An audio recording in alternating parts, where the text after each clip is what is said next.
రాష్ట్రంలో డెంగ్యూ విజృంభిస్తా ఉన్నది. ఒక్క హైదరాబాద్ పట్టణంలోనే ఇప్పటికే 1000 కంటే కేసులు ఎక్కువ నమోదైపోయినాయి. మరి రంగారెడ్డి జిల్లా టంగుటూరులో 10 సంవత్సరాల బాలుడు కూడా మరి చనిపోయినటువంటి పరిస్థితి ఉన్నది. రంగారెడ్డి జిల్లా టంగుటూరులో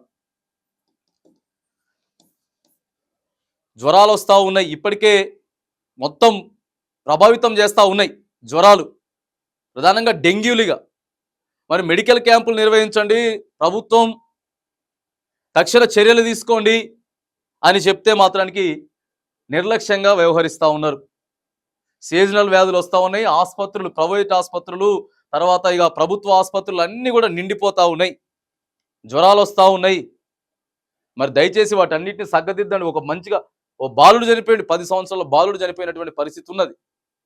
డెంగ్యూ అంటే మామూలు విషయం ఏం కాదు. ఇక దీంతో పాటు మలేరియాలు, టైఫాయిడ్లు, వైరల్ ఫీవర్లు ఎక్కువైపోయినాయి. వర్షాలు అధికంగా వస్తూ ఉన్నాయి. అంతా అస్తవ్యస్తమైనటువంటి పరిస్థితి ఉన్నది. అధికారులు పట్టించుకోండి, పారిశుద్ధ్యాన్ని ఎక్కువగా ప్రోత్సహించండి, ఎక్కువ తీసుకుపోండి, పారిశుద్ధ్యాన్ని నీట్గా క్లీన్గా చేయండి, పరిసరాలని చెప్పినా కూడా మరి పట్టించుకునే పరిస్థితులలో జాగ్రత్తలు తీసుకోవాలి. ఎవరికి వాళ్ళు స్వతహాగా తీసుకోవాలి. డెంగ్యూ మాత్రం విజృంభిస్తూ ఉంది రాష్ట్రంలో. డెంగ్యూ విజృంభిస్తుంది. చిన్న ఫీవర్ వచ్చినా కూడా దయచేసి మీరంతా కూడా మరి బ్లడ్ టెస్టులు చేయించుకోవాల్సిన పరిస్థితి ఉన్నది. దయచేసి రాష్ట్ర ప్రభుత్వం ప్రధానంగా ఇక ఏదైతే మరి ఆరోగ్య శాఖ ఉన్నదో అంతా అప్రమత్తంగా అండి. వీటన్నిటిని కూడా కంట్రోల్ చేసే ప్రయత్నం చేయండి. దయచేసి ప్రజల ప్రాణాలు అత్యవసరమైనటువంటి పరిస్థితి. ప్రజల ప్రాణాలని మీరు జాగ్రత్తగా కాపాడాల్సిన బాధ్యత మరి రాష్ట్ర ప్రభుత్వంపై ఉంది.